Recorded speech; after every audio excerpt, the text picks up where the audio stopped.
Have you ever had that feeling that God clearly has a greater plan for you than you could ever have imagined?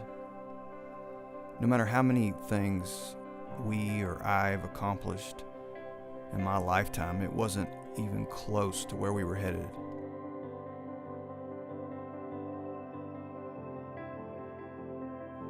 John had wanted to adopt for years, but I was content just having biological children.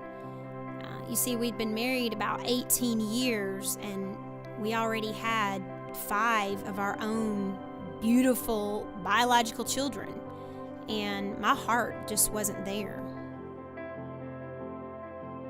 But God opened my eyes.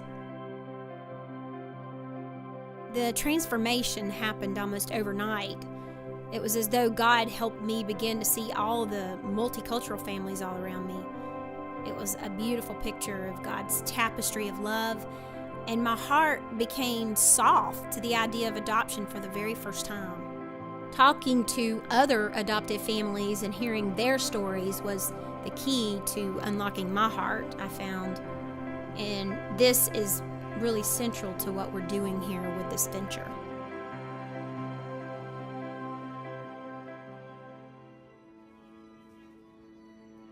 We found our little girl in an orphanage in Ukraine.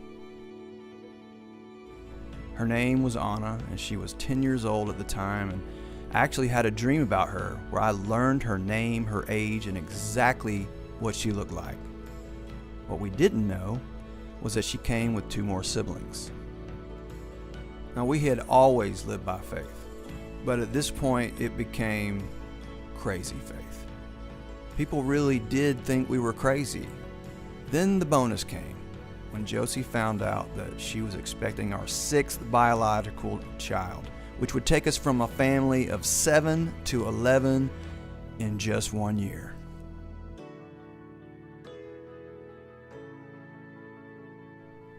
As a musician and a homeschooling stay-at-home mom, we knew we were going to have to rely on our faith in God more than ever to raise and educate and provide and feed 9 children.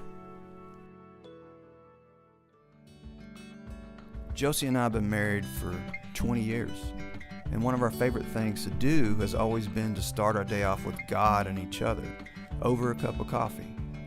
We've come to associate the wonderful aroma and taste of coffee so closely with faith, hope, relationships, conversations, and dreaming. So to us, that's what all of these things taste and smell like. One day, as John and I were praying and discussing where God may take us and how we were ready for a new adventure, I had a familiar prompting that came up, and for whatever reason, I never shared it with John. And it had to do with coffee. I kept asking myself, why am I hearing coffee?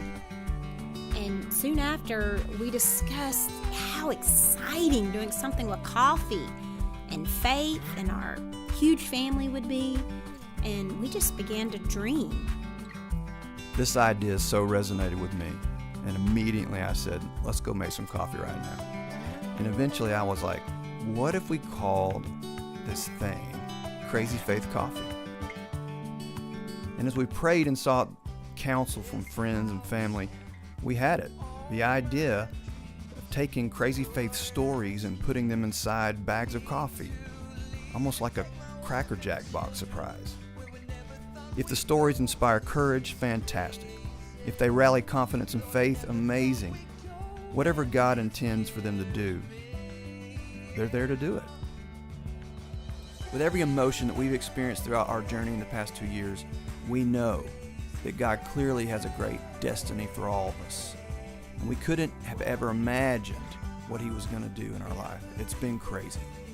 Now, with the stories that we gather from other people, we're able to ensure something we've relied on throughout our whole journey, and that's hope. We've decided it was like giving hope in a bag, not a better prize to find in a bag